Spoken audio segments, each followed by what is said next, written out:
And so, there you go. Thank you, Okay. Julie. Um, so thank you, Pam, for giving the introduction to CaringKind. I'm Michelle Piskin. I'm Vice President of Education and Training for CaringKind.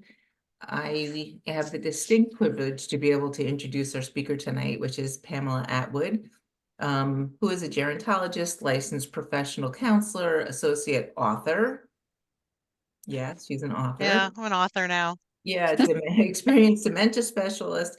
In addition to her work at CaringKind, she owns Atwood Dementia Group Consulting, Coaching, and a business in Connecticut, where she and her husband Tom, who actually co-wrote to get Total Engagement Activities for Growth and Expression in Older Adults.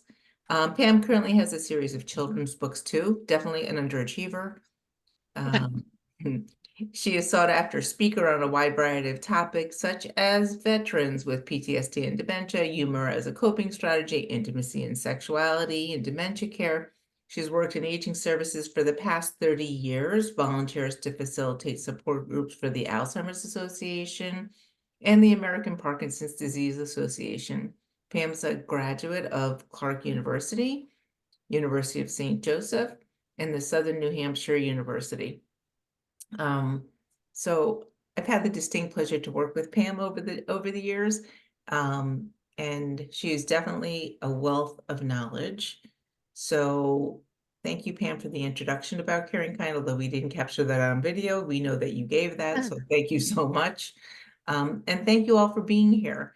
And I would like to ask, before we start, if you can maybe put into chat if you are a professional, if you are caring for a family member, if you're caring for a friend, or if you have a memory loss diagnosis, if you want to put that in there, you're welcome to put that in there too.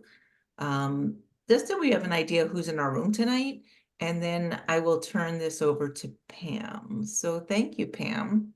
So Thank you, wait, Michelle. before I do that, Oh, yeah. one more thing. We'll have everybody on mute until we're ready to ask questions. When you want to ask questions, you can write them into chat. I can monitor chat, and we'll also take breaks along the way, and Pam will give you an opportunity to unmute yourself and ask the question directly too. So that's how we'll handle questions tonight. So again, thank you all for being here for our Monday night educational meeting, which is all about taking the battle out of bathing. Turn it over to you, Pam. Thank you. Thanks, Michelle. Mhm. And for those of you, thank you, Mary and Linda and Virginia, for putting your camera on. I really love, oh, and thank you, Karen is coming on. I really love teaching people, not just boards with your names. Some of you have lovely headshots, though. Mindy, your headshot's gorgeous. So I do want to thank you all for um, joining us this evening. Anita, how are you? It's so good to see you, Anita. Oh, Yay. You made it. You made it. yeah. I So, will have to put you on video. I'm so sorry, but I'm no just worries. getting dinner for my husband. Hey, no, that's fine. Take us off. I'd rather not get motion sickness anyway. Okay. All right. Thanks. And especially if y'all are driving, feel free to leave the video Yeah. camera off. So, all right. Well, welcome, welcome, welcome. I'm Pam, and thank you, Michelle, for reviewing the very long bio. Um, and do feel free if you've got a loved one who needs you, hop off, come back, whatever you need to do. We totally understand.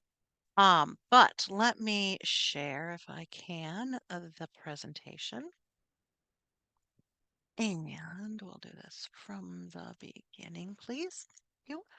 All right. So this is Take the Battle Out of Bathing. And a lot of this information really is a culmination of some of the best resources out there on how to really minimize some of the distress that happens with bathing. And I know some of you mentioned before we um, got on officially that, you're really in the middle of this right now. Some of you may only be looking forward to what is coming and you're just gathering information. But a lot of you, this is a really hot topic because this is where you're living right now. So, we do know that bathing is very important. And it's not just about being underwater, being, soaking in a tub or under the water of a shower. It's really about keeping your skin clean. Your skin is your largest organ, as most of us know. And so we have risks that we have whenever there is damage to the skin. Really bathing and hygiene maintenance is a way to help minimize that irritation, the sores, bed sores especially, that really come from some of the skin sloughing or the skin cell removal that can happen, and that increases our risk for infection, whether it's from bacteria or fungus, or even just viruses. We know different viruses that can go into wounds now. Um, so a lack of hygiene technically does equal neglect. Why is that important, Pam? Well, thank you for asking, Pam. A lack of hygiene really is a symptom that someone is at risk of abuse. So a lot of times when we think of abuse, we think physical or emotional abuse or financial abuse. But self-neglect is also a risk factor that we need to address. So when a person is resistant to taking showers and gets a lot of, behavioral reactions when we tell them it's time for a shower or we intervene because they need to shower and they aren't showering. A lot of these are symptoms that we need to look at. It's not just a behavior, but it's a symptom of a progression of the stage of dementia and gives us insight into some of their challenges. So a lot of times, you know, my grandmother used to so let me give you a little bit of background too. I have 3 kinds of dementia that run in our family. My grandmother had late onset Alzheimer's. Her daughter, my aunt, has vascular dementia, and her daughter, my cousin, had young onset Alzheimer's diagnosed at age 56. And she passed away during COVID, succumbing to COVID while living in an assisted living. But in looking at my cousin Pat or my grandmother, my Auntie Elaine never really got to the point where she was self-neglecting. Um, but with those cognitive changes, we really see a person having a limited insight into what they need for their bodies. And hygiene frequently comes with dehydration and impaired spatial orientation, increasing the risk of falls. So, a lack of hygiene is a very important symptom to identify as a family or as a professional working in the home or, through home care or in an assisted living of a need for more support. Incontinence is one of the biggest risk factors that we're looking for when people are having problems bathing because it can lead to that skin breakdown, the ammonia in the urine, especially, but also the bacteria in feces can lead to major infections. And that really creates some bed sores. And so those are the things that we really want to avoid for obvious reasons. Bed sores are incredibly painful, and if they aren't caught early, can continue to degrade all the way down to the bone. So being clean is very important. It also improves our self-esteem. We feel better when we've had a nice fresh reboot, if you will. And so a lot of times bathing becomes one of those things that's important for our mood. But for people with dementia, it is the number one activity for a frequency of distressed behavioral reactions. It is so stressful for them. A lot of times we'll see this expressed by resistance. No, I don't need a shower. I already had a shower. Why are you picking on me? Or arguing, name calling. I just had a client today tell me that she was called a total B word by her mother, who would never swear because the daughter said, "Mom, we need to have you take a shower today. You're going to the doctor tomorrow, and we need to have you take a shower." Um, this is really symptoms of acute distress. One of the sayings that we have in dementia care is that an agitated person should always be regarded as a frightened person. So we may see that distress by them calling out, crying, fighting with us, or swatting at us. It doesn't even have to be hitting, it could just be them pushing us away. And, if you're a healthcare professional, you're saying they're getting aggressive. Well, they're reacting. They wouldn't be aggressive if we weren't trying to get them to do something. So we have to look at this as a reaction to our interventions. Doesn't mean that it's our fault. It's the disease that's at fault here. It's the brain disease that's eating away at their functional abilities. But a lot of times what happens is people with dementia don't feel sick. So if we're telling them that they need to do something that they would normally do by themselves, that seems rather intrusive. Mary or Virginia or Michelle, if I came over to your house tonight and said, "Come on, it's time for your shower," I feel like, Pamela, get out of my house. Are you nuts? You tell me when it's my shower day. First of all, I shower in the morning. All right. And a lot of times, back in the day, 30 years ago, we thought, oh, we're triggering that behavior because we're asking them the wrong time of day. We should ask them, when do you usually shower or bathe? And a lot of people would never shower. They would only take a bath, this is, again, way back in the day, and it would only be the day before a religious service. So they wouldn't necessarily shower at all during the week. I mean, my gosh, back in the Middle Ages, they showered once a month if they were lucky. I do not recommend that. As a son who is into as the mother of a son who is into Revolutionary War reenactments, oh man, do those red coat outfits stink very quickly. Uh, his girlfriend is actually researching um, laundering techniques that were used back then for very specific reasons. So, smart girl. Um, so a lot of times people tell us that the fear is related to the water coming onto their faces. So we'll look at that in a minute with some adaptive strategies. Why are people afraid of showers? Well, Psycho did not help. Um, but again, part of this is looking at what's happening to the person with cognitive impairments. If you can imagine, um, in the early stages, people with dementia, if you put your arms all the way out to your sides and wiggle your fingers till you can see your fingers wiggling, like if I open them this much more, I can't see my fingers wiggling. I can on this side, but not on this side, oddly. But if I move them in a little bit, now I can see them. That's my useful field of view. When people are in the middle stage of dementia, this is their useful field of view. So I'm going to take my glasses off here. What I can see in this space is what the person in the middle stages of cognitive impairment, doesn't matter if it's Alzheimer's, Lewy body, or vascular dementia, any of them, um, this is my useful field of view.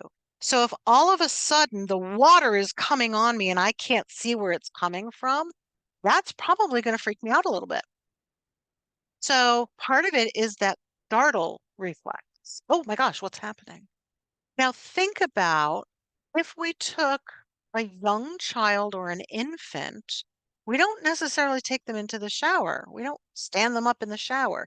We wash them gently in a basin or in the sink, and then eventually into a tub, but in a contained area. And eventually they've got the whole run of the tub and they're playing games and they're splashing around and having a good time.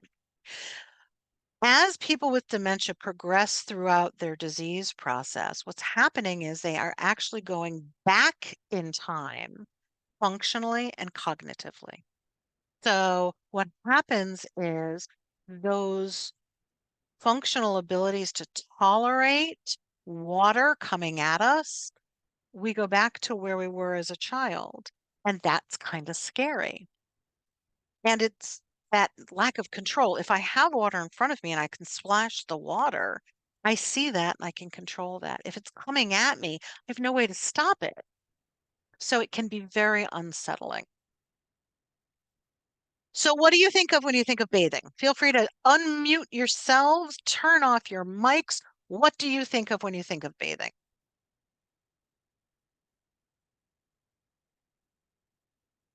Feel free to shout it out.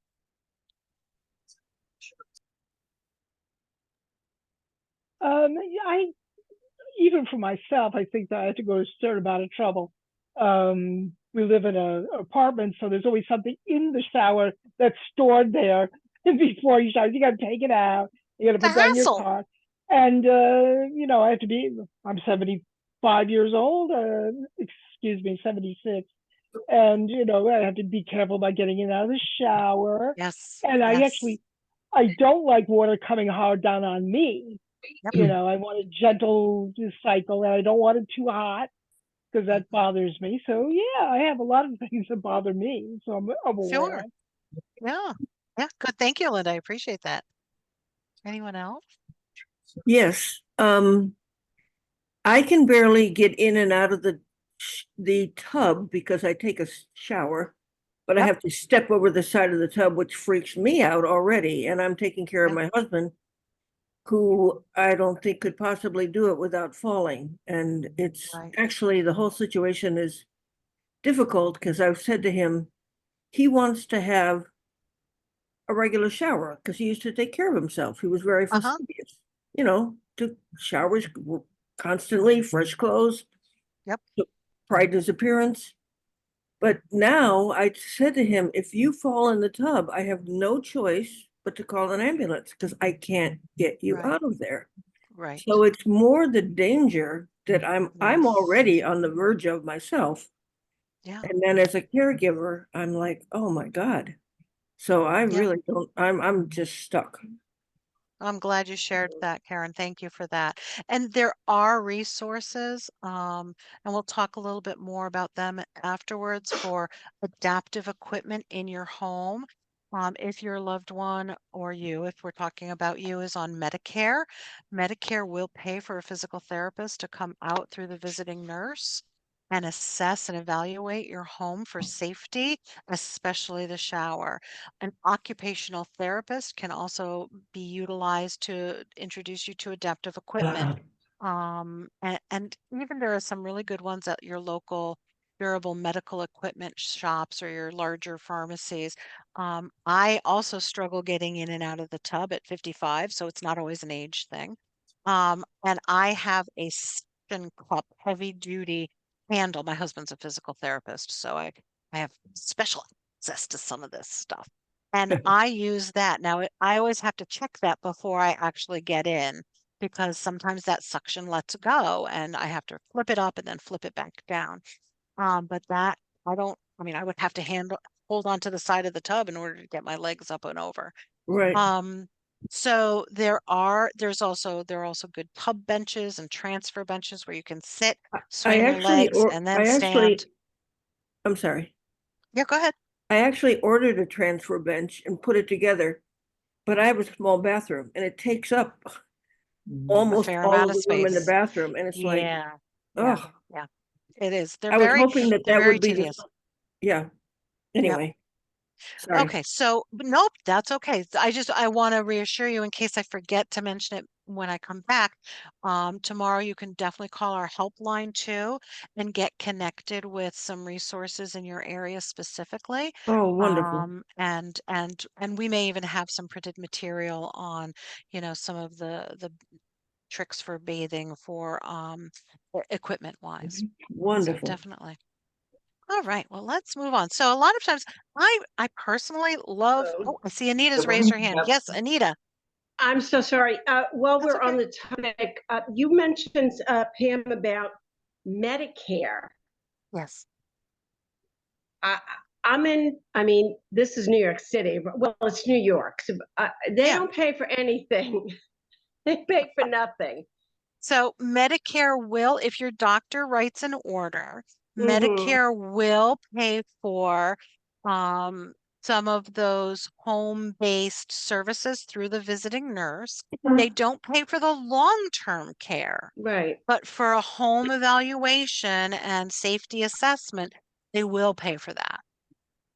If So, not, also yes. your Medicaid, if any of you are on Medicaid, will also pay for that through your visiting nurse. So that's um, it's a licensed home care service, as opposed to if you were paying privately or had Medicaid paying for companion and homemaker. It's a medical service, not a non-medical. Okay, so I need to contact my husband's primary care physician, Yep. right? Correct. And have them write up what? A prescription for visiting nurse for a home Okay. safety assessment. Okay, okay. Okay. The And other you had alternative is you yeah. can call your local VNA if you've used one in the past that you like, and they can call your doctor and work out the paperwork.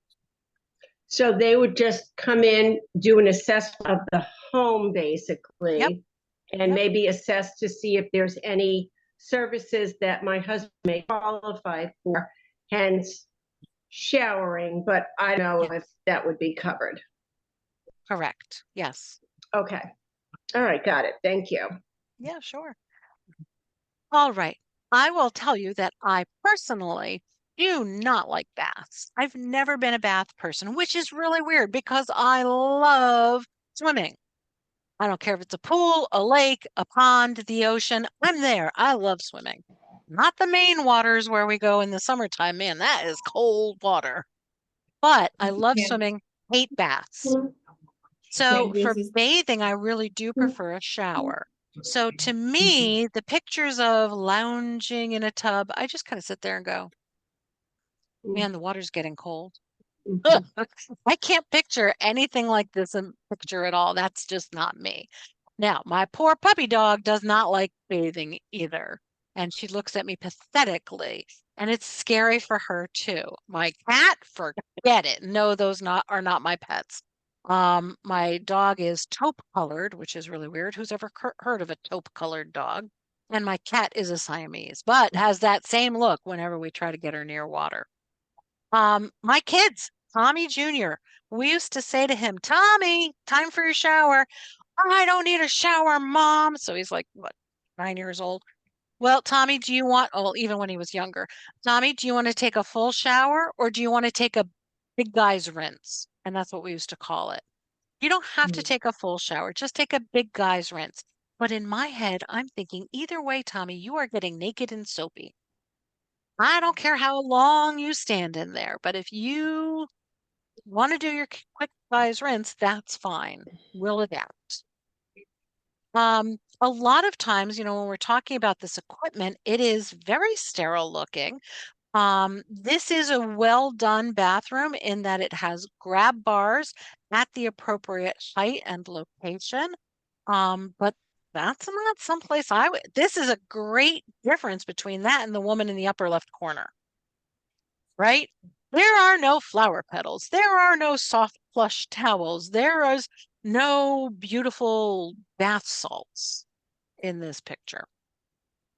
And the showers in a lot of the communities where folks are living now, whether it's assisted living, independent living is a little bit different, and especially skilled nursing facilities, they can look very stark and very scary.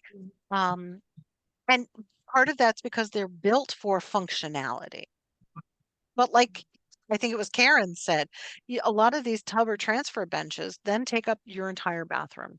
And that becomes another fall hazard. So you don't want to trade one fall hazard for another. All right. What contributes to that distress? Pain. A lot of people don't realize it, but especially between the toes. And if you think about the amount of muscle energy that it takes just to stand and balance yourself, and you get arthritis in those joints too, in your feet and in your toes.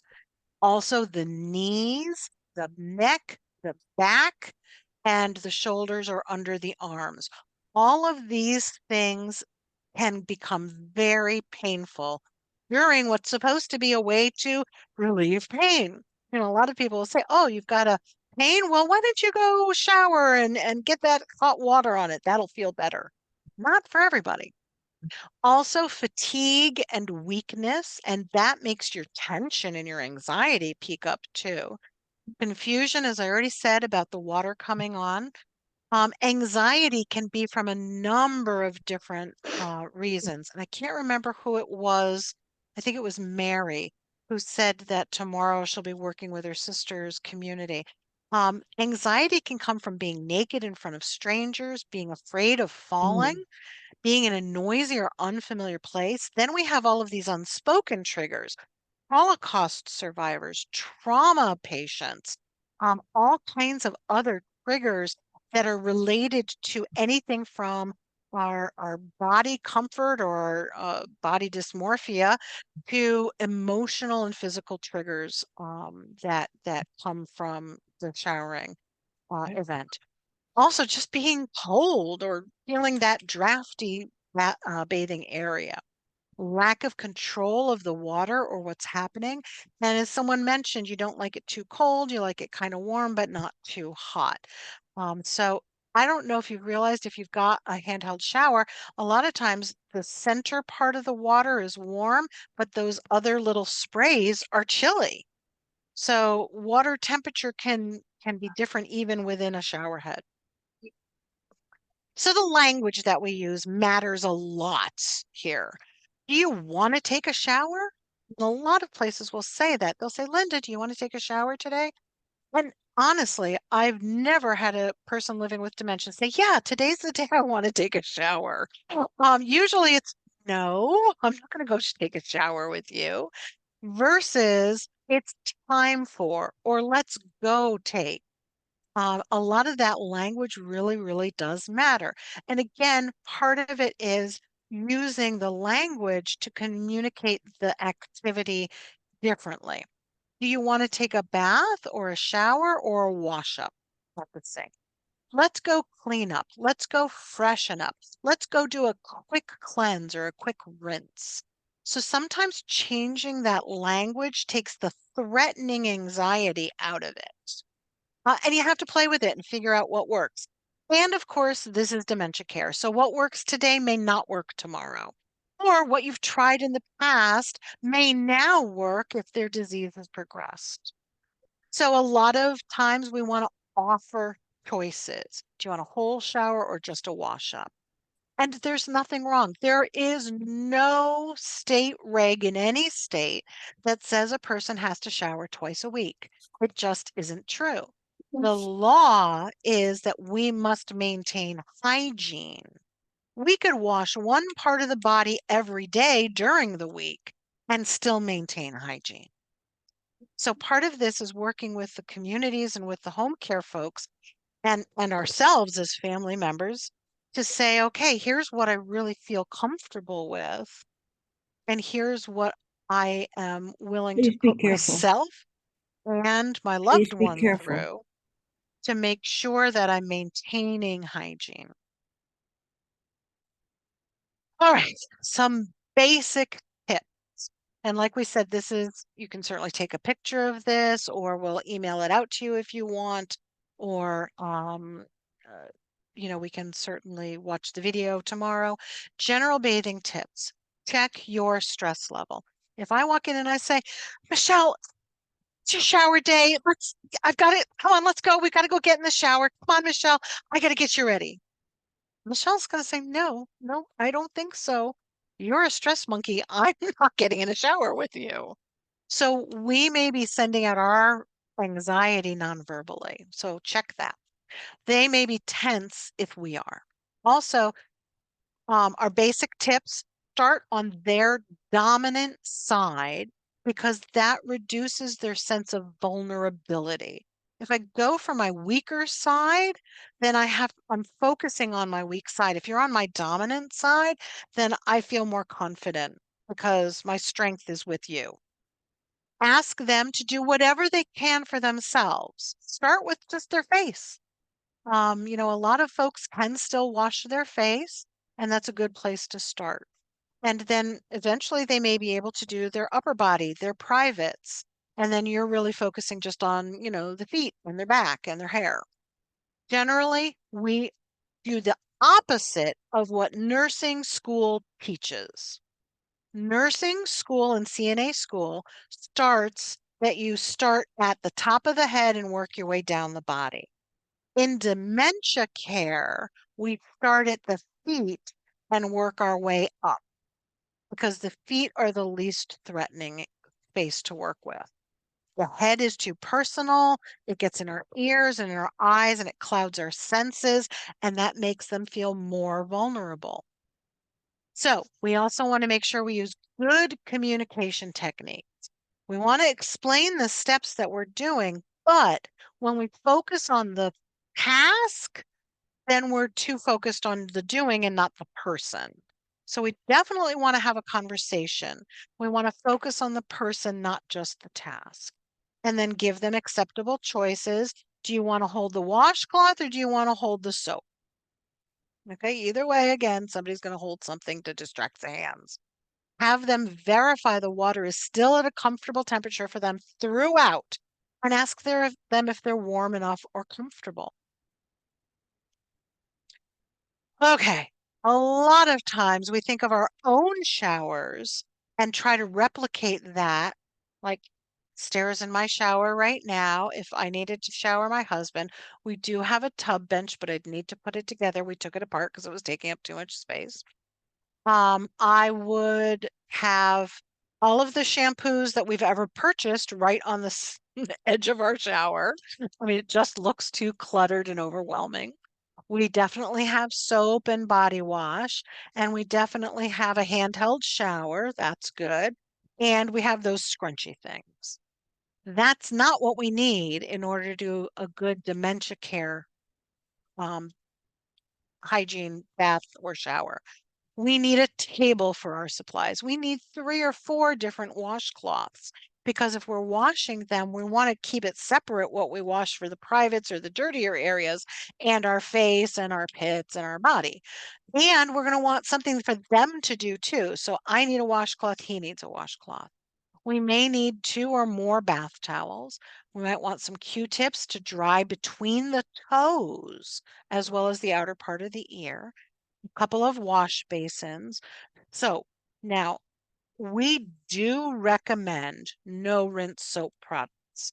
They are more expensive and worth every penny. There's obviously no Tears shampoo, but there's also no rinse shampoo. You can also get a lot of these things now in a bag. So you can get a shampoo in a bag. You can get bath wipes with no rinse soap products in a bag. And for a lot of places, you can just pop that in the microwave and then take it out, and it's really delightful. One of my favorite cleansing experiences was after I had my daughter and they brought me a bath in a bag and popped it in the microwave, and I got to do it by myself, and it smelled so good. Lotion, moisturizer, a barrier cream for under breasts, the folds of the skin, and in the peri area, especially if they're incontinent. A waterproof mat, or a garbage bag with towels over it. Just be careful, don't have them step on that because they will slip. Clean clothes. That's the thing I always forget when I'm remembering to do a shower. I always forget to have the clean clothes laid out. And what happens? My grandmother, sure enough, would get wrapped up in her bathrobe or, shower and then put her in her terry cloth bathrobe. And she would go right out and say, "Oh, thank you, Pam. And I'll get dressed now and put on all of her dirty clothes because, oh, I forgot to replace them." So sometimes at a certain stage, you have to go in and steal those clothes, put them in the hamper. And if the person is really distressed because their favorite clothes aren't there, you might want to get 2 or 3 or 4 different sets of the same outfit. That's fine. We adapt. One supply we all forget is conversations. So, what are some of the things to talk about? You can do different cognitively stimulating activities. So, when those of you who know us through our programs like the cognitive stimulation therapy or CST, these are very CST friendly topics. You finish the sentence or the saying, "A day late and a dollar short." That's just a drop in the bucket. Don't count your chickens before the eclipse. No, wait, that's not right. Don't count your chickens before they hatch. Like a bull in a, et cetera, et cetera. Conversation starters never go with memory. Okay. What we want to focus on is sentences or conversations where they can be right or wrong, especially if it includes their opinion or their choice. Because Their opinions aren't often heard at a certain stage of dementia, and we're taking away all of their choices. The more choices we can give them verbally through conversation, the less they're going to feel their need to express their choices in other ways. Okay, Michelle, which month of the year best describes your personality? That's going to start a conversation. It may even then turn to, okay, Pam, so what describes your personality? Now, if your loved one is also depressed, you're probably going to get, I don't know, this is stupid. All right, well, let's try a different one. Some people aren't big talkers, but a lot of times we want to focus on a conversation because it distracts them from the distress. It also uses this part of their brain. The distress comes from the amygdala. So, excuse me while I grab my brain. I have a brain and it sits on a stand on my desk and it comes apart. And if we look at this part of the brain, so I've taken off one side of the frontal lobe and the parietal lobe. Deep, deep, deep in here, in this part of the center of our brain, this is the amygdala. And it's about the size of an almond. And that alone is responsible for all of our distress and our emotions. The amygdala is a very small part of our brain, and this is obviously not to scale, but it's about the size of an almond compared to the cauliflower, which is our brain, but it handles the distress, it handles the anger, the agitation, the anxiety, the fear, the worry, the stress. All of that comes from this part of our brain. Very powerful. Only one thing can turn it off, and that's our frontal lobe. And if we do these conversation starters, this has to work. Your brain can really only do one thing at a time. So if we use this, it turns off the amygdala. So I'm going to put the pieces of my brain back over here now. Come on, brain, over there. I love it when I drop it on the floor and I say, oh, I dropped my brain. Okay. So a lot of these topics, and you'll know with your own family member, like I have a client who loves baseball, and we could talk for hours about baseball, and that's wonderful. So I wouldn't bother with the success stories, and if you could ask one question of everyone in the nation, I wouldn't bother with that. That would be a little too overwhelming for him. But he could talk to me for days about baseball. Great. Every shower day, that's what we're going to talk about. When you find something that works, repeat it, repeat it, repeat it. And tell other people, not like your neighbors, but other people who care for the person. Some more bathing tips. Consider again the pain. Be slow and gentle and a little massage, but with a gentle touch. And if they say, ooh, more, you can say, do you want some more of that? And add a little more pressure. Bending their knee, excuse me, don't just try to bend their leg, bend behind the knee instead of raising their whole leg because that stretches the hamstring. It's fine to do that if you're doing range of motion, but in the shower when they're already distressed, we don't want to add more discomfort. Follow the general washing guide, as I said, feet and toes, then legs, then torso, underarms, arms, hands, neck, face, genitals. Plan for a moisture barrier at the peri area if incontinent, as I already said. All right. So now what we're going to do, I'm going to stop this for now. We're going to come and we're going to watch a little video. We'll probably watch about 10 minutes of this video. This is from a video that was created by the Center for Medicare and Medicaid Services. It's very real. It's a little disturbing in a spot. I'll warn you, there's a fall, but the person is fine. You'll see her in the video later. But it is a little distressing. It is a very effective teaching tool. Whenever I use this when I'm training nursing facility or assisted living community staff, I'll use this and they understand exactly because what happens is something none of us want to happen. It's what we all fear will happen during a bath. But it's very real and it's got wonderful tips. And I wanted to just be able to show you these. all of the nursing homes in the United States got sent this video probably almost a decade ago now. So you may have to, if they need it, you can always contact Center for Medicare and Medicaid Services. I think we have a digital version as well at CaringKind. I'm sure we can share. And it is a terrific resource. So I will share that video with you now with any luck. Oh, this is over here. Okay, so I want to share this. And let me see. I'm gonna pause that Zoom. Sorry, I just got in. I was late. I apologize. Oh, that's okay. Welcome. Is that Therese? Or Yes. Teresa? Welcome, welcome. I'm Pam. Hi. Hi, Pam. So welcome. The video will be available after tomorrow, Okay. or sometime tomorrow, so you can catch up on what you missed. Okay, thank you. You're welcome. All right, share sound. All righty, here we go. Can you see it and hear it?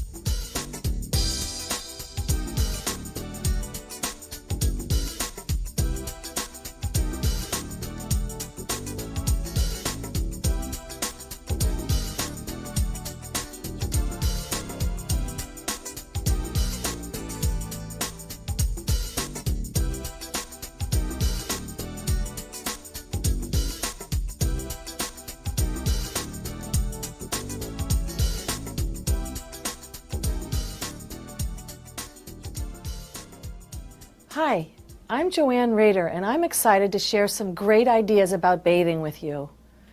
Any direct caregiver that has bathed people with dementia knows that it can be a very distressing experience for you and the resident, and sometimes it is dangerous.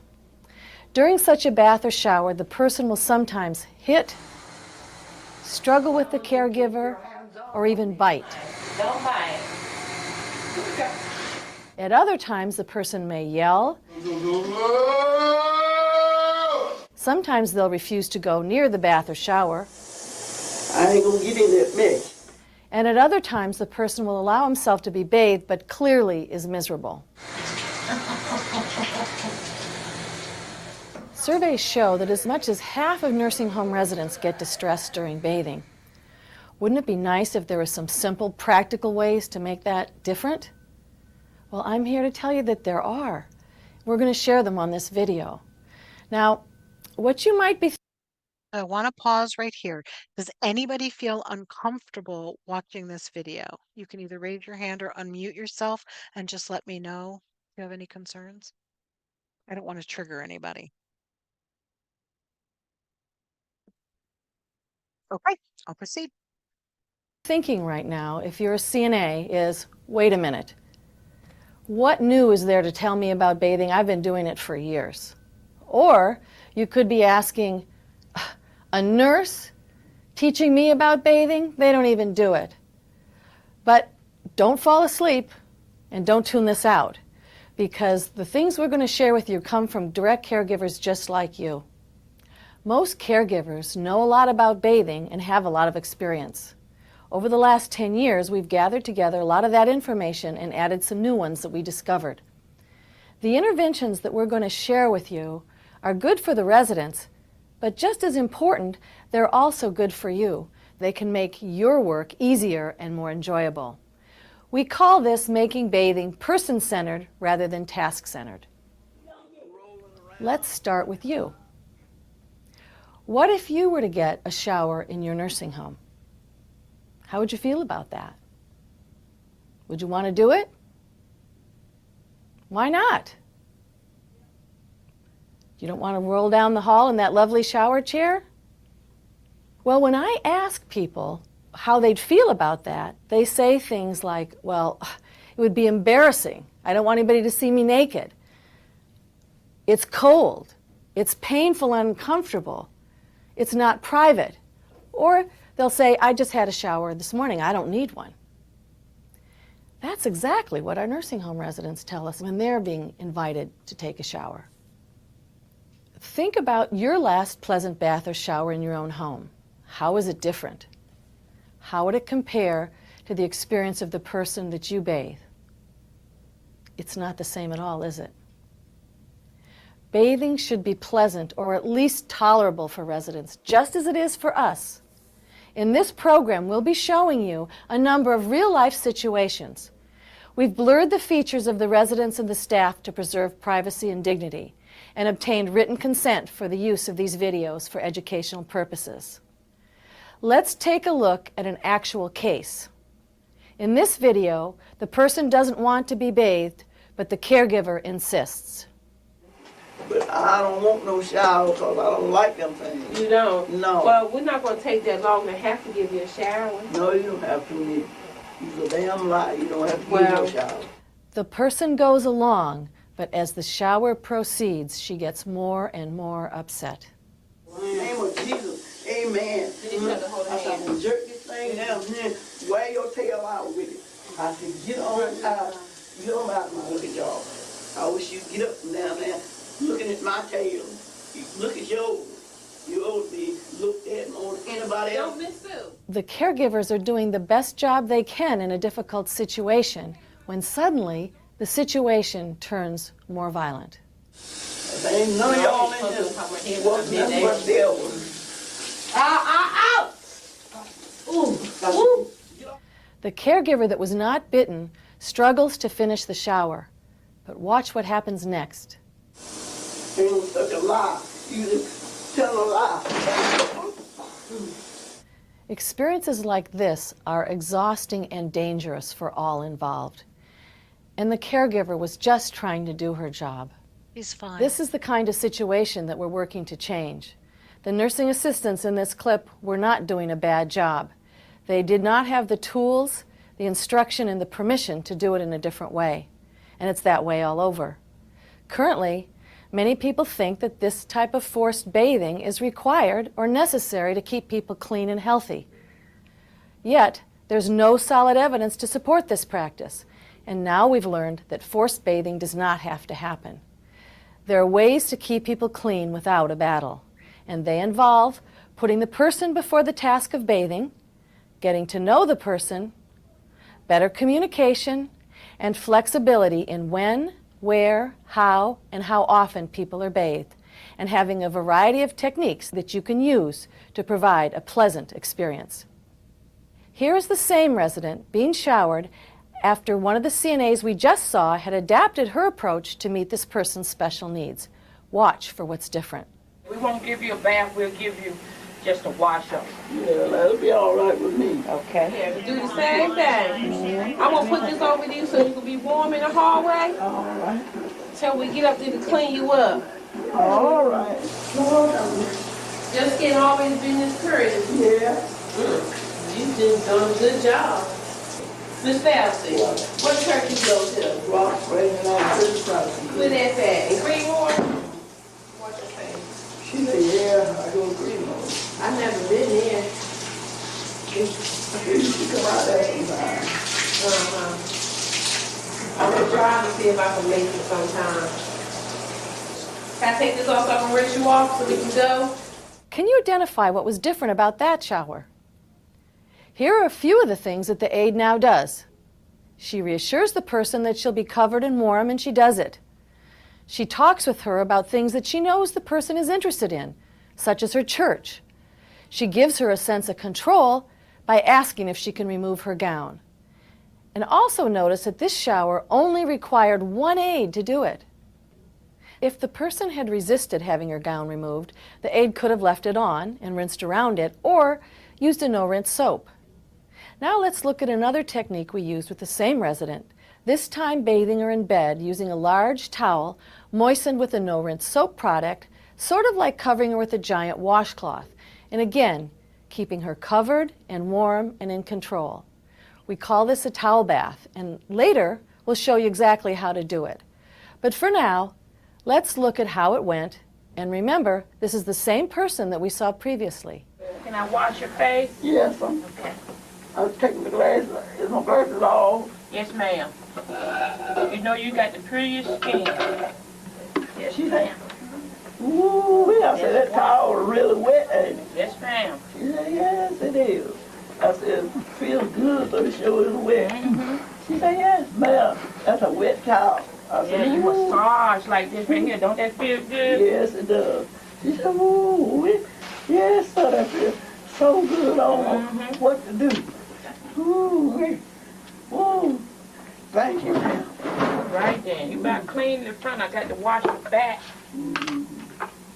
She said, "Well, I sure do appreciate what you all are doing." Yes, ma'am. I said, "I appreciate it. I have to say that because I ain't got no money." to Oh, give. we don't charge anything.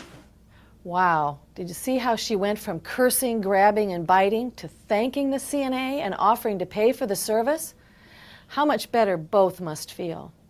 The person is dignified and has a good experience, and the aide does her job without feeling endangered. And how do we go from here to there? The first step to making bathing better is to understand what goes wrong. Okay, we're going to pause there. All right. So, thoughts, conversations, questions. Go ahead and let's open up the airwaves for a bit. Now, my husband brings out the beast in me. Okay. It's really the hygiene is a huge, huge situation. And I've tried so many different approaches to the point where I'm tired. Yeah, of course. He's incontinent, he's not bathing, he hasn't washed. It's a serious problem. Yeah, that sounds not And good. I'm done. I mean, we're hopefully in a couple of months. I mean, I've reached that point where I You can can't only do force what you can him. do. I can't force him. And it's really hard, Pam. It I is. don't know any other Absolutely. way. Well, and Anita, quite frankly, this is why assisted livings and nursing homes exist. No one wants to have a family member go into, I'm sorry to say, institutional living, right? But at Yeah, the same time, we can only do so much. In Connecticut, we have a moratorium on nursing homes. We can't build any new ones. In fact, they're yeah. closing down several of them. Mhm. I've always said we will always need nursing homes because Mhm. caregivers, most of them, get to a point where they just can't do it. And it's not everybody, it depends on the person living with dementia. Anita, as you're describing your husband, I don't think I could do as much as you've tried, as much as you've Yeah, done. I've known you for a yeah, couple of years now, right? yeah. I mean, his decline. He's declining. It's a horrific, horrific disease. It's And terrible. we're at a point where we will be relocating to North Carolina and placing him. We're still in the process, and it's a process. But the next, I'm looking at 4 to 6 months, hopefully sooner, Yeah. in the best memory care facility possible. So I'm going Yep. to have to make arrangements and have somebody here Yes. 24, so I can take some time to look at memory care Yep. facilities. And yeah, Good. Good. it's a decision, and I'm very comfortable with my decision. Good. I guess maybe it would be a magic pill, but Well, it's only declining. Yeah, yeah, it's it's hard really to sad. adjust to. It's so sad. It is sad. It is sad. And none of this is fun. No one No, deserves this disease or nope. these conditions. No one deserves to be the caregiver. I mean, I know there are some family members who are like, I'm so grateful for the opportunity to provide the care to my loved one, to my mom, to my dad, whatever. Yeah, And yet, most of us, if not all of us, well, all of us healthy people would love to never have to do this.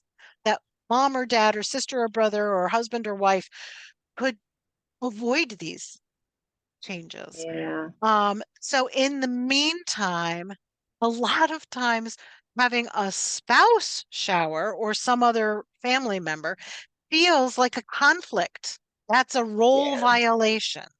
yeah, So sometimes having a professional come in, a home health aide or something to give that shower, all of a sudden they're accepting of it because that's a nurse. They don't know why they need it, but it's less awful than accepting from a role violation. yeah. We So do have you may some. find Yeah, that. Yeah. Yeah, we do have some help that comes in. I mean, they do have some experience. Really, the first woman that comes in on Tuesdays and Thursdays we started with respite care. For me, and then I can take care of me. She does, cook. She does some light housekeeping. We're getting to the point where, and I will give her more money.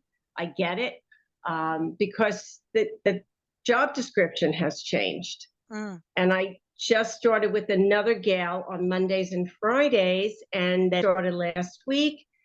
And teamwork, we got as much as we can, but hygiene has become a very, very serious problem. And it's time to revisit the plan of care.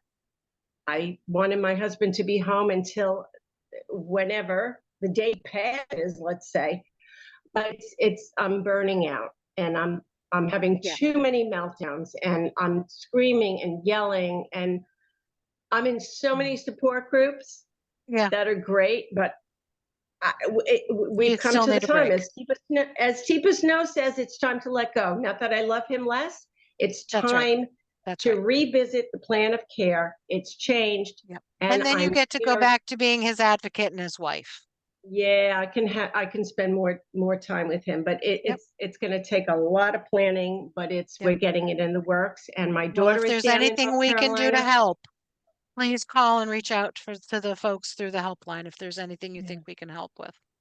Anybody else have? Yeah, Linda. Yeah. The situation has me rather confused. My husband, in an early stage of cognitive, although he seems to occasionally drift into some later stages depending on mood, and the washing has become very strange resistance from him. In fact, I asked him one day, I said, well, why do you not want to shower?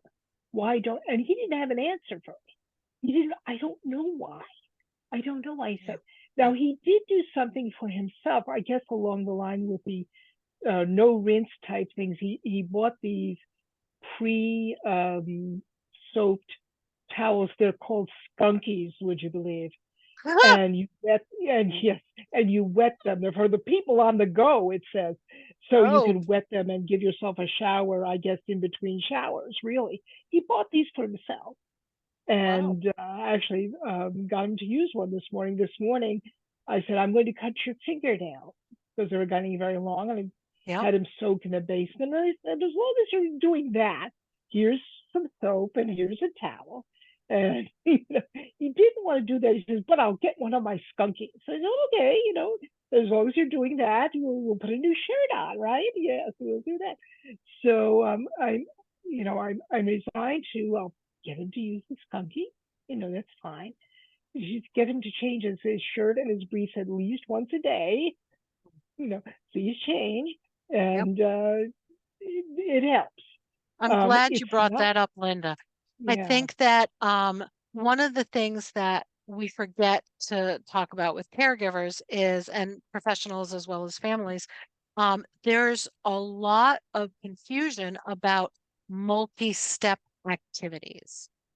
So we don't want to say, I don't know how to do that, because I've always known how to do that. But if I think about the steps to taking a shower, it's not just getting in the water and getting soapy. It's how do I do all of that? So we have to use a task breakdown. So instead of saying today's your shower day, you're going to say, all right, well, let's just go into the bathroom and let's do a wash up. Or then we'll just say, okay, well, here, I know you're going to want to take a shower, so just step in here so that you're doing it one part at a time, one step at a time, instead of confusing them with the whole activity. You may have a much greater success that way, but there's nothing wrong with the way you did it. And then you've got your basin and your water and your skunkies, and let him choose. So kudos to you. That's a great way to do it. Skunkies. I love that. I'm going to have to look it up. There have been a lot of breakthroughs thanks to the increase ever since 2020, when people started going out more and not, in isolation, whether that's hiking or, exploring or traveling cross country, whatever it was that we all did. There's so many more products now available, like scrunchies. So, I guess. um, and Very that's true good. for food too, for finger food. So when they get to the point where eating is too much, we have a lot more available for finger foods and milkshakes. I'm um doing a special diet now, and I have um what's it called? It's by Fairlife. It's a 42-gram protein, 42 grams for the bottle protein shake. So these things are available. Teresa or Therese. Thank you. Thank you, Linda. Hi, sorry I Hello. came in late, so thank everybody for your share. I'm learning now because my husband has just been diagnosed with mild MCI, which is the mild cognitive Yep. impairment. So it's good for me to see everybody who is further down the road from where I am. I'm Yes. here because today I thought about the bathing. I have to fight with him to take a shower. Mm-hmm. He thinks he's clean, he's not dirty. And so that's my battle. And Yes. also he has fallen a couple of times. Mm. And when he showers, I say, please do shower when I'm home. But he tends to not do that. He tends to, when I go out, suddenly he decides he goes and shower. And if he falls, God forbid, I'm not here, then what happens? So those are my fears and Sure. worries. Those are So very valid fears. yeah, are there any way so I could say anything that I can tell him so he would be more, more willing to do? He knows, oh yeah, I have to. Especially when I say you have a doctor's appointment, you need to shower. Then in the morning he'll wake up, cancel the appointment. I'm sick. I don't want to go. I don't feel good. So They're every such creative problem solvers, aren't they? Don't you time, just love the creativity? yeah, Excellent. I'm not feeling good. every time it is like that. So I'm tired. I'm really tired. I said, okay, I'm not going to schedule anything anymore. I don't know. I don't know how to motivate him to shower. So Well, that, if we could figure that out, I mean, now we're messing with free will, right? We mm, can't, we can't always do that. I think, and I saw even Georgia nodding her head. There's a lot of experience probably just sitting on this panel tonight. I think that part of it is giving them choices, part of it is changing the language. But you're right, Teresa. I think that in those early stages, we have to be aware that this is going to be an issue. Some people in the very early stages are fine taking showers. And what yeah, we don't realize is at some point, they're just standing in the water, not doing anything. yeah. So a lot of times we have to anticipate the changes and the needs that they have. Does anybody have a good way of motivating? See, whenever I hear motivating, I think bribe. Well, So, all of a yeah. sudden, my husband, who was giving me a problem about taking a shower, now all of a sudden he wants to take showers again. Oh, So Okay. yeah, so So, Therese, maybe have him go visit Mindy's husband. No, only kidding. Maybe we could have somebody living with a cognitive impairment explain to everybody with cognitive impairments why it's so important. mm-hmm, You mm-hmm, know, I do believe in bribery. I think Teresa, you mentioned you have a doctor's appointment. Why not for a better reason? I was thinking we might go out for lunch after. mm, Or tell you what, babe, you know what? If you do this for me, I will make you a really fabulous dinner of your favorite dinner mm, or whatever. mm-hmm, I am all for bribery, whatever it does to keep them safe and you safe. The yeah, falls, though, is a big one. And mm, that again to me is a big alert. I do recommend the life alert or medical alert bracelets or uh the fall help I've fallen and I can't get up. What do they call the emergency response pendants? mm-hmm. Whatever brand you Life alert, choose. life The alert. life alert, yep. Mm-hmm, Because That, and they make them so that they're waterproof too. They should never have to take them off. Okay. So I do recommend that and start training them. So Mm-hmm. like I was just talking with a client today, one of the differentiators as to whether or not someone needs memory care assisted living, which is always more costly versus traditional assisted living, is whether or not they can use that a life alert pendant or that button for help. Mm-hmm. So start drilling them now. Press this button when you need help. Mm-hmm. Mm-hmm. Yeah. Is there anybody who knows the life alert that is the best one to buy, or that is So yeah, that's a great question. Call the helpline. mm-hmm. Tomorrow our helpline number is right here I on did my put in the desk. chat. Oh, it's in the chat. Yes, Oh, okay. Yep. awesome. It's also on the bottom of every one of your slides. I have Oh an yeah, it idea is on the bottom. Yes, sorry. Georgia, go ahead. Yeah, I have an idea for the bathing. It's always like he goes through stages where we always have to trick him. So now he goes for physical therapy for back and neck pain. So when he complains of back and neck pain, I said, "Oh, Daddy, I have to put medicine in the I'm gonna put some hot water in the tub, and the doctor gave me medicine to get the pain away from your back. So that if you go in the Yes. water now, you're ready to go in the water, and your back won't hurt you anymore, and your neck. So you can just soak in the water. And once I get him in the water, I can soap him up and get him to bed." Good idea. Hey, we call that therapeutic fibbing. Uh-huh. And normally I don't condone lying to people, but if it keeps you safe, them safe, and meets their needs for, taking care of the hygiene, I am all for it. And I do put Mm-hmm. Epsom salt in the water, but he doesn't know that's from the doctor.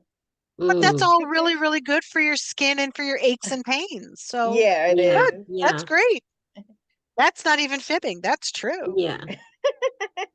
And I'm sure the doctor would be all for it. Mm-hmm. All right. So Michelle Thank put you. some resources in the chat, including the spunky wipes. And as she pointed out on the bottom of each and every one of my slides is our phone number. So let's go back to the slides. Where are my slides? Here we go. Oh, okay. And I want to do it from, oh no, it lost my place. All right, from here, current slide. Close enough. Okay. So as I mentioned before, an agitated person should be regarded as a frightened person. So when someone is resisting, even if we use Teresa's example of, no, no, no, I don't want to, all right, hey, let's calm it down a little bit. I don't want you to do anything you don't want to do. I really think we need to work on the hygiene and get your skin cleaned up. Even it doesn't have to be everywhere. Let's just focus on, your brief area, whatever. Be a detective. We all watch those Law and Order and, NCIS and all of those cool shows. Be a detective. Figure out what's triggering their fear. What's that behind it? So just, sometimes we spend a lot of time motivating. Instead, we need to step back and say, what are they trying to communicate to us? All behavior has meaning. If they are relatively calm outside of the bathing experience, then we really need to look at that this is probably something we're doing that we need to adjust. Because a lot of times people are just triggered by the fact that we're telling them what to do. I don't tell my husband now when it's time to shower. So if I started taking that role on, that would be weird. And again, he doesn't feel sick. All right. Researched outcomes, music. Employ it as often as you can. Music is, you remember my picture of the brain? So where's the amygdala? That deep, deep, deep part of the brain near the amygdala. Well, right next to it, the anxiety and fear is also where we store music. It's very, very deep in the brain. And just like your amygdala doesn't get damaged by Alzheimer's, your love of music or your preferred music is also preserved late in the disease. To the point where I've had people or end stage can't communicate at all. And if I put on their favorite 50s music, their toe is tapping and they have a lightness in their muscles. They don't have that rigid tension anymore. Music has been researched to improve behaviors in showering people living with dementia. Also using adaptive approaches and adaptive equipment. So that's our language, that's our shower benches, our no rinse soap products. 26% reduction in pain when we use those strategies. So especially as Georgia was mentioning about his back pain, his neck pain. Yeah, when we use adaptive approaches, physical pain goes down. This isn't just an emotional game. Adapted communication, making sure that we're communicating efficiently and effectively, maybe by doing that task breakdown one step at a time instead of saying it's a shower day. A mindful garden is a really cool approach that's being researched right now. They're still researching it, so it's not available commercially yet, but it's a digital screen-based calming program. So eventually we'll all have a little iPad or a thin, water protective screen in our baths and in our showers. And this has been proven to reduce the number of behaviors and the duration of the behaviors. So instead of, I think all of us, if we had a loved one we're showering, we could tolerate 2 of the 30 minutes. If 2 of them were distressed, but 28 of them were fine, we would consider that a success. There's no significant benefit for aromatherapy and no significant benefit of massage. But anecdotally, we all know that it matters. It matters for all of us. I love it when my husband comes out of the shower and it smells like his shower gel. That's a great scent to me. So, for a lot of us, aromatherapy, it doesn't have to be formal with a little where's my little aromatherapy sample? It doesn't have to be the little actual essential oils. Ooh, that's strong. That's eucalyptus. Okay. It doesn't have to be with the official essential oils. It can be something even just in their preferred gel or their, you can use bath salts. You can use all kinds of different things. We know that these things help. And massage. My gosh, who doesn't love a massage? So we know it helps. And if we started focusing on massaging instead of just showering, it would probably be more pleasurable all around. Some of the tools I've mentioned, tub bench, handheld shower head, absolutely. And especially one that you can turn off while you're soaping and then turn it back on while you're rinsing. Just remember that when you turn that switch and flip it back on, that water may not be the right temperature again. So test it and then put it back on them. Properly placed. And this is again, when we're talking about your VNA coming out and having a PT evaluate your bathroom, there's proper placement for grab bars. Please, please, please do not use towel racks or the towel bar as a grab bar. That's very dangerous. They are essential equipment when they're properly installed. At some point, no rinse soap products, and I think a couple of you I've mentioned that have shared tonight. I really do think that those no rinse soap products would be really helpful for you.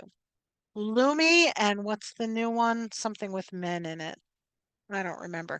Is one of the first, and I'm sure there will be others. I think Dove is even doing one now. Moisture barrier gel or cream. They even have it in a deodorant stick. It's great for smell and moisture, but it does not replace bathing. And that's really important. If none of this works, like I said, try an occupational therapist, have them check for equipment, for communication strategies, and for a plan of how to do this successfully. Like I said, when Anita was sharing, sometimes you have to have a stranger come in and do it because that's more acceptable to the individual. Can I Either ask, way, yep, go what ahead. is it? What is an example of a no rinse shampoo or soap? I'm going to show you in just a minute. Thank you for Oh, okay. asking. Yeah. And you can even just go on Amazon or Google, no rinse soap products, and you'll get a whole Okay. list. Okay. The reason that bathing is really important to address is not just for cleanliness and health, but it also is a high risk for serious injury during falls and for back strain from the caregiver's perspective. So we really want to be careful. You're not going to be a good caregiver if you're injured. So the more help and support you can get doing this, the better a caregiver you'll be. All right, here's some examples, Georgia. Thanks for the segue. So here are just some examples. You can get a body bath. So that first on the left is a rinseless body bath. You don't need water at all. It is concentrated. You just put that on your washcloth and go to town.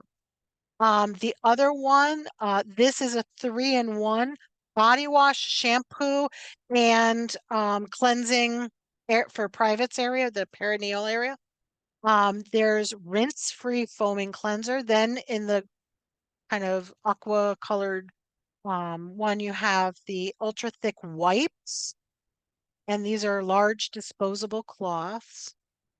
And oh, that's the same thing as before. So these are just some examples, and I specifically wanted to put the prices on there for you too.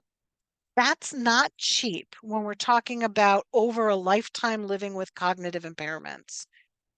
But if it keeps you safe and them safe and helps you have less agitation, go for it. It's a very important investment. Here's also an example of the shampoo in a cap. Again, rinse-free. You literally just put this shower cap over the scalp, tuck all the hair up underneath, and massage it. You take it off, comb it out, done. But you can also microwave that. And it's shampoo and conditioner. Karen, yes, I see a raised hand. I actually used this shampoo cap recently for myself to try And it out before I used it for my husband.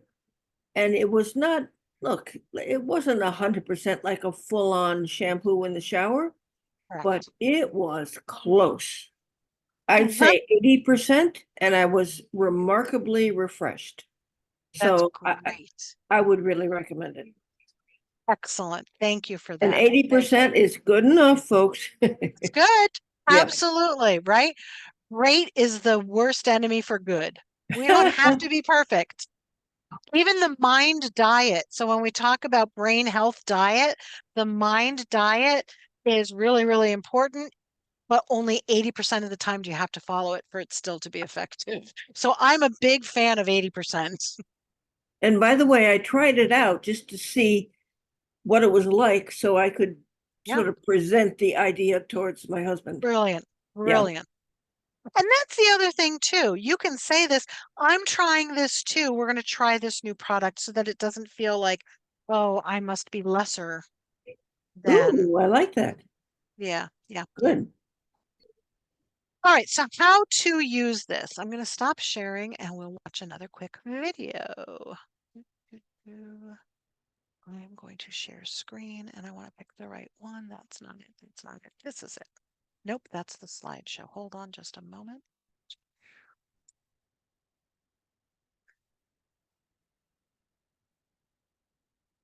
Calendar, I don't need that. I want this one. Okay. Thank you all for your patience while I do this.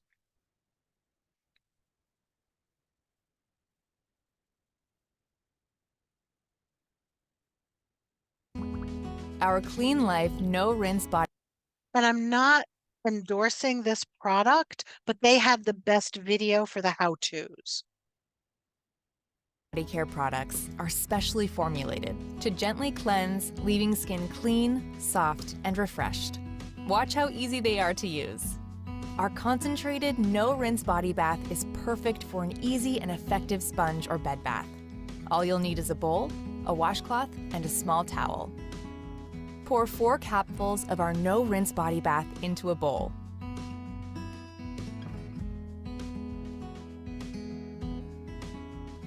Fill the bowl with about 1 quart of warm water, making a mild sudsy solution.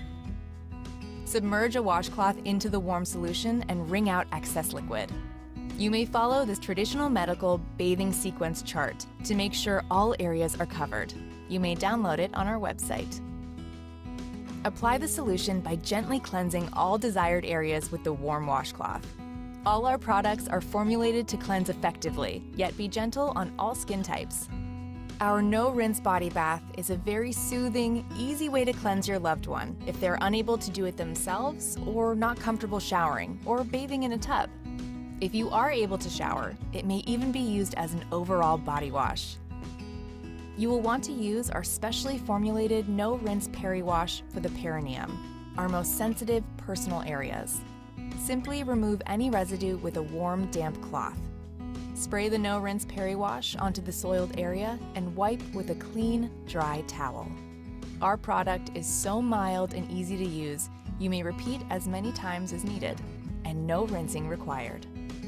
Our no-rinse body wash is ready to use straight from the bottle and requires no mixing or rinsing. A perfect solution for anyone unable to shower or bathe in a tub, or who may not have access to water. You may apply it with a washcloth or use right from the bottle directly on skin. Massage gently to work into a light lather and activate cleansing. Towel dry each part of the body while still wet. You'll love this versatile product that is so gentle, effective, and easy to use. Our no-rinse bathing wipes are a great alternative for easy, ready-to-use cleansing without water, and may even be warmed in the microwave for added comfort. To warm in the microwave, peel back the label as indicated to vent the package. Place the package inside the microwave and heat for approximately 10 seconds. Microwave temperatures may vary. Do not heat for any longer than 15 seconds. You may use the traditional medical bathing sequence chart to make sure all areas are covered. Feel free to download this from our website. Remove and use one wipe at a time for each body area on the bathing sequence chart. Dispose of the soiled wipe. Any moisture will air dry, or you may dry the area with a towel. Our bathing wipes are our most convenient way to cleanse a loved one if they are unable to or not comfortable showering or bathing in a tub. They are especially ideal for cleaning up after sports or a workout, or in the outdoors where there is no access to soap and water. You and your family will love using all of our Clean Life no-rinse products. Most are available in multiple sizes and conveniently designed for how and when you want to use them. Visit the Where to Buy section of our website to see where you may purchase.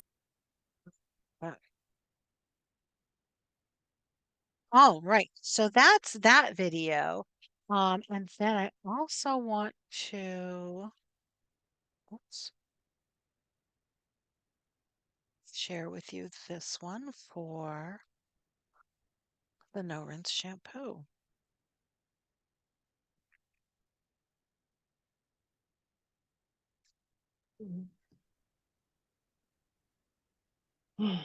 And welcome to Orange Scrub. Today we're going to be going over This is a the little Ready Bath quieter. Cap Conditioning Shampoo Cap, which is available on many of your units. Now, sometimes you can find it in your warmer, or if you don't have a warmer, you can go. So obviously this is a woman from England, and it's a staff orientation to how to do a shampoo and a cap, but it's effective. And microwave it too. Now the directions here are to warm it up for no longer than 30 seconds, and then also after you warm it up, you can place it on the head for 1 to 2 minutes or 2 to 3 minutes if you have longer hair. Can't hear it. This into the microwave. So I'm again, trying to make it I'm not as gonna loud open as this I up can. quite yet. It is in a microwavable Is that sealed better? container or package. Plop it in like so. And then add 30 seconds. And now, keeping in mind that my microwave is a tad bit stronger than that of the hospitals, I'm only going to go ahead and put about 20 seconds for this. There you go, just about 20 seconds. And be careful because it does create some hot spots. And you bring it on over. Bring yourself a towel too, just so you don't have to go grab it afterwards, just making it easy on yourself. And then you simply tear the packets open And again, being very careful as you remove the shower cap from the package. And I like to air it out a little bit. This is a little hot right now. And of course, do a little skin test. There you go. And prior to placing this onto the patient, make sure that they are not allergic to anything on there. It should be fairly safe, but some people are just a tad more sensitive, you know? And then place the towel behind the neck. Then you place the shower cap over the hair. And he has a tad bit longer hair. My hair's a little bit longer too, so it's going to be a little bit harder for something as long as my hair. But for demonstration purposes, we use his hair, which is a tad bit shorter. And as you can see here, it's fully sealed around the line of his hairline. And yeah, so as long as the hair is in there, then we can start to massage it into the scalp. This is really a nice way to kind of get your patient to relax. It doesn't even matter sometimes if they're intubated. You can definitely see how relaxed they get. Of course, they should be on some sedative, but I mean, regardless of whatever it may be, this has definitely been proven to relax your patients most of the time. It also helps to, you know, gain their trust, establish rapport, knowing that you're taking good care of your patients. They feel very much taken care of too. And so you massage it into the scalp. I like to do this for about a couple of minutes.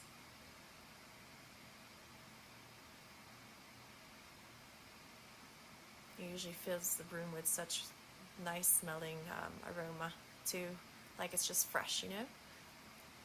So as you massage it into the scalp, there you go. Of course, you want to keep in mind if they have anything like broken skin, you want to avoid that area. And that's pretty much it. And you gently pull it off after a couple of minutes. You toss that into the trash, and then you gently wipe off the hair. And then you comb it, and you can just, you know, you can definitely see them relax. Go ahead and make sure you wash your face, brush your teeth. There you go. Thanks so much for watching. Go ahead and comment, subscribe down below. Goodbye, guys. Okay. Let's open it back up for questions. Oh, they make it look so nice. Well, and remember, she was also saying that this is also good for intubated patients who would naturally be on a sedative. So, yes, yeah. yes, yeah. You should make like your own videos, Anita. I should make my own videos. Yeah. Why? To teach the rest of us to use a real challenge. I am not successful. Well, I so seldom, I can't even remember, and I'm really concerned. I can't remember the last time he really washed. It's terrible.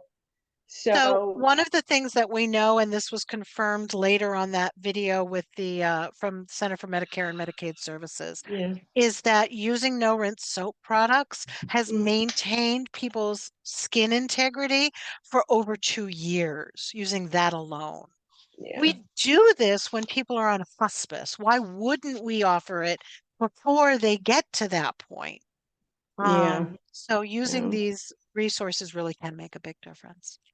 Yeah, I do have some products that I'm using scrubs, but again, it's always a battle. So I have a question. Yes, ma'am. There's soap and antibacterial stuff in that cap. It actually breaks down chemically the oils. So it's not soap and antibacterial stuff as much as it is very gentle but effective leave-on soap products. Yes, but it's all in there. It's all in there already. That cleanses and prevents dandruff or prevents Correct. Correct. all those stuff. Yep. Oh. Yeah, and moisturizes. Yes. Well, my father's bald, but I'm just thinking, no, well, he grows a little hair on the side that he gets at the barber, but well, he lets me wash his hair. Well, But but that's the thing. A scalp massage feels great. well, that's true, but he doesn't like to, like, if he sits in the tub, if he's taking a tub bath, I have to wash it, but I'm not even rubbing his head for a minute, and he'll be like, okay, wash it out, wash it out. I said, but it's not even a minute yet. This can't be a good wash. And then So yeah. I was going to say his needs as people age in general, their skin needs less and less cleansing. Part Okay. of that's because they're not doing as much to work up a sweat. Okay. But Okay. I'm not saying that we don't need to bathe them, but they don't need as much. So if you think about it as younger people, we're taking a shower every day, sometimes more than once a day, depending on what we're doing, they don't really need that much. In fact, using too much soap throughout the week can increase the risk to their skin integrity because it'll dry them out. Think about during 2020 with the pandemic, we're all washing our hands so much more, and all of our hands got all dry and cracked. That's what happens when people who are older and their skin is very sensitive and thin, paper thin skin, depending on the age. That then becomes a real risk. The other thing, and I was just thinking about this, George, I want to come back and see if I answered all your questions, but in the video when they were washing the woman's back, be gentle because again, a lot of older people have paper thin skin and that shearing by a towel can give them a skin tear. So this is not something where you have to use a lot of elbow grease, just very gentle, let the soap product do the work. Yeah. Anything Thank you. else? Yeah, of course. How are we doing in the chat, Michelle? Yeah, we have one, Lena had talked about music has become huge for her mom. She recommended playing music for showering mom, especially playing her cousin's music. He's a musician and a singer, and Oh, fun. it has helped her caregivers during bath time. She loves music, so now even more than before the dementia onset. So music does work. So It does. I will thank you, share a Lena, for story, and I sharing. have permission to share this story. When I was working in a long-term care facility, I first went, it was new for me. It was Hebrew Home in West Hartford, Connecticut. And I went in, and there was this woman screaming in a shower. Two nurses sitting at the nurses' station didn't even look up. No one was paying any attention to this woman screaming with her aide in the shower. And I said, my God, what is going on? Oh, that's Nan. And I said, tell me about Nan. Oh, she really hates showers. Well, obviously. And I pulled Barbara aside, the CNA, and I said to her, I said, Barbara, help me understand what's going on when you're showering this woman. And she says, well, she doesn't like showers. I said, no, I know that. I said, well, what does she like? I don't really know. And I said, well, what about music? What kind of music does she like? Oh, well, she says she's really into gospel music. I said, perfect. Barbara, I know you're a church going woman. I want you to sing during that shower. And she says, oh, no, Miss Pam, I can't sing. I can't sing. And I said, that's ridiculous, Barbara. Everybody can sing. You might not have a trained voice, but just sing. I know you know the songs. The next Thursday, shower day, Nan is in the shower with Barbara, and we all hear, amazing grace, how sweet the sound. Nan started laughing so loudly that both nurses got up from the nurses' station to check to see what was going on in there. Barbara really, really can't sing. But every time she showered a resident, they all got a serenade. And everybody got to the point where they were actually looking forward to if Barbara was giving them a shower because it became a laugh fest. Um, it really doesn't matter if it's the perfect. Just try to do something, and music really is powerful. So thank you, Lena, for mentioning that. Yes. Oh, can I So- add to that? I'm sorry. Yeah. I noticed my father does not like taking showers. It's just I don't, it's a rough thing. That's why the video made me tear up, because I try every tactic, because I'm an LPN when I was working before, and I try to be an actress. I'm not an actress, but I try to I might not be so down, but I did. My family's telling me, like what you said, my tension gets him tense, because I know it's a rough thing to give him a shower. So I start off like, I'm gonna try, and I'm gonna topic now. But I'm gonna try a lot of what you said about one task at a time. I think I get nervous. It's time to take a shower. Yeah, I think it was, whatever. But anyway, the point I'm trying to make is, I noticed that after he had the shower or the tub bath, he is just so calm, like he's just so happy, but he don't know how to understand that if you just take this shower, you will feel better. So what I've been doing is, when he takes a tub bath, last time I put on jazz. Sometimes I will put on family radio with the thing, and I try to make him enjoy it. I try with the music, like what you said. That's all I wanted to say. Absolutely. Thank you for that. It really does make a huge difference. Question on any tips on resistant loved ones that don't want to brush their teeth or go to the dentist, even though they have some teeth that are not in good condition? Yes. So the people who made Bathing Without a Battle, the video, also made oral care without a battle. There are lots of products, again, that we use for people when they have when they're on hospice.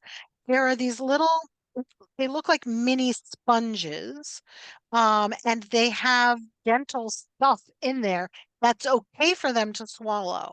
So we use these. They can just bite on them and chew on them, and they'll get all of the same effect. So if you go to your medical supply pharmacy and ask for oral swabs, they will be able to get those for you. Again, I have to think Google and Amazon and all of those wonderful search engines if you do oral health for dementia. Another great resource is the Alzheimer's store, which is alzstore.com. And if you go there and look under end stage products, they probably have them there too. Their prices are a little higher than what you can get on Amazon, but they've got good ideas. So that's a great question. Thank you. We should do one on oral health. So we have also another question: is bathing a specific request?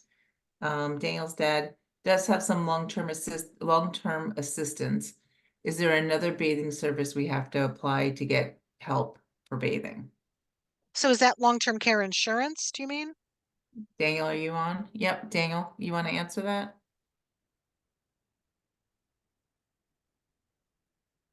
If you unmute yourself, we can Well, hear you. what I can say is, if a person has a long-term care insurance policy, yes, bathing assistance is one of the services that will be covered by long-term care insurance. If you have not accessed it yet, you will have to go through what they call an elimination period, which basically is saying, okay, it's been more than 60 or 90 days. Some of them are longer, some of them are shorter.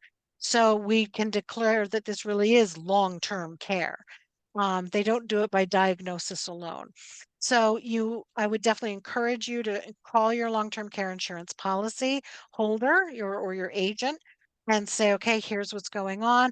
They will have to have a doctor fill out certain paperwork. They will have to have one of their people do an assessment and determine what are the needs. Sometimes they have someone like me come out. So I get involved in long-term care stuff a lot, where I will go out and do an assessment, do a cognitive assessment, come up with a suggested plan of care, and send that to the insurance company. And then again, once they meet that elimination period, the insurance policy will cover the home care services or assisted living. Some of them also cover assisted living, and some of them only cover assisted living. So they're all different. All right, let's go back to the rest of the presentation and we'll wrap this up. And you are seeing that. That's good. Nope, we're not watching that video. We've already watched that video. Okay. Distraction. Just like when my kids were little, why are we not using toys? There are some very cool things that you can try. Georges, thinking of your is it your dad that you're taking care of? Did you say? You Yes, might want to yes, play with yes. some of these very cool soaps that look like finger paints. Okay. Okay, or lights. So cool. I encourage people or basketball. I'm going to go watch the basketball game right after this. I would love to play with a basketball. Come on, Dad. We're just going to sit in the tub. We're going to play basketball. Here, how many shots can you get while I'm doing your hair? Okay. So I encourage you to use things that are age and stage appropriate. You don't want to do something for your dad that's going to look like a kid's toy because he's going to know that's demeaning and it lacks dignity. But individually, one or two things you can see there are these cool, they're almost like science experiments. Okay, if you pour it in here, where is it going to land? So there are all kinds of different things that you can get now. I caution you though, do not Google bath toys for adults. You will find some very kinky things on the internet. Be careful. But to sum up again, our goal is to maintain hygiene, keep the skin clean and moisturized. We want the individual to be odor free and less distress for all of us. Okay. Let's see here. I'll stop sharing. All right. Any final thoughts or questions? I'm buying those for me. I know, right? Especially those cool lights. Forget the woman with the flowers. I want the cool light. Well, I have a question. I don't know. I don't know if this might be for another class or maybe the support group. Okay. But my father's very difficult. He's 85. He's about a 3-year-old with an adult mind conversation. I Yep. don't know how to explain it, but I don't know what stage. But It's called a comparative developmental age. So we call that that stage based on he has the cognitive abilities and the functional coordination of a younger person. So we compare it. We don't treat him like a child because even my children never liked it when I treated them like children.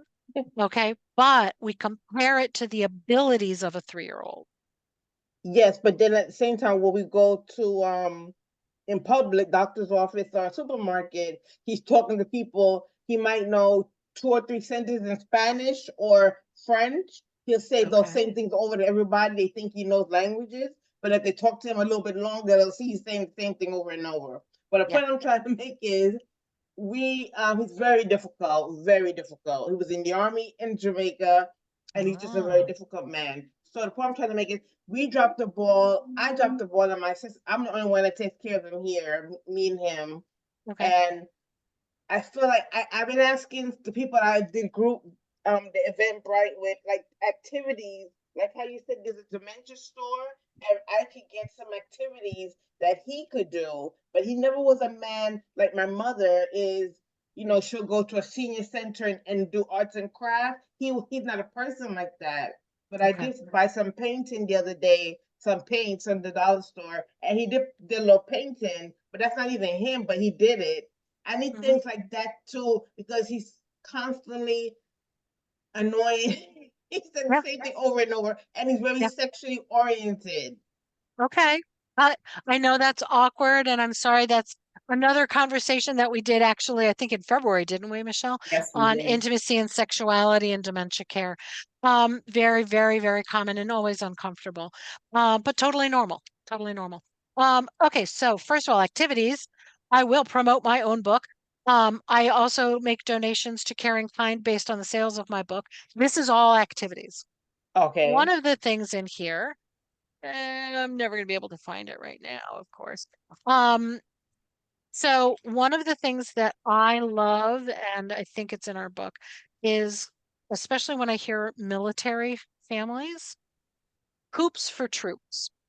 One of the things that we have learned is that military families are able to use coupons even if they've expired by up to 6 months. Now, you may not have money to donate to your military families, but we can all cut coupons, and you get them in the Sunday paper or you download them online, have him cut them out and package them by food, baby items, non-food items, expired or not expired. And You're not this gonna know is, how to do that. no, that's what you help with. But that's Oh, that activity. What we're talking about in our book is that it has to be meaningful to them. So oh, if so you're I have doing to do it coloring, with him. I'm trying to get an activity that he can do on his own so I can get a break. then there are other things. And depending on his stage, there Okay. are things you can get from S&S Crafts or on Amazon that is water only painting. So it's like a piece of cardboard and you use water and a paintbrush and it paints. Okay. And then And it's very cool, and you could then it dries and you can reuse it. I also was just introduced by a client to paint by sticker. You what? can Google it, paint by sticker. It's Okay. the coolest thing. I just bought a whole bunch for myself. And it's all of these little stickers, but instead of doing a paint by number, you just peel off the sticker. And for a later stage, that manipulative is very good because they like to be able to do stuff with their fingers, but Okay. that fine motor activity needs practice. So that's a Okay. really good thing to do. So paint by sticker, there are all different kinds. There are famous paintings. You can get the Mona Lisa and different kinds of famous, you know, works of art paint by sticker. Very cool. And can I get the name of your book? And Oh, maybe. sure. So this one is Total Engagement, an arts-based guide. No, sorry, activities for growth and expression in older adults. Total engagement. I can't see it. Sorry. It's by, you can just say it's by Pam Atwood and Tom Atwood. Okay. And how do you get that book? Amazon's probably the easiest. Oh, You okay. can Yeah. also go through Health Professions Press, that's the publisher, Mm. healthpropress.com. Mm-hmm. My other book that I wrote is a children's book, and I don't know that I have a copy of it here on my desk, foolish me. And it's a children's book for kids dealing with a loved one with dementia. Mm. So it's called Auntie P Music and Me. And you can actually go to the website auntiepmusicandme.com or Mhm. on Amazon. And it's also by Pam Atwood, and it is based on the true story of when my cousin Pat came to live with us and her interactions with my daughter, who was then 9 years old. And it's a really sweet book, really sweet, Anita, and lots. And it's all about music. Yes, Anita. Yeah, quick question. Any ideas from you or the group, the best way to introduce incontinent products? My husband wants no part of it. He's been going commando, major accidents. You know, I'll, you know what, I will spend whatever I have to spend to make him comfortable. Yeah. So I just bought like 3 pairs for $75, washable and this and that. I'm also, yeah, I have them. He Will he looks wear at me, them? He has worn those. I just got them, but the other ones, he, you know, and they've come such a long way with these products. They really have. Wants no, it's, I think he, like, it's a baby, you know, that's what he's thinking. And I don't use diapers and I don't use the word pull-ups. I say briefs. Yep. Yeah. Yep. Yeah. Let's open it to the group. Anybody have any Yeah. suggestions or experience they can share? Share your wisdom and Well, experience. I did get disposable briefs, you know, for his incontinence, and he seems to like them very much. Saves me a lot of laundry.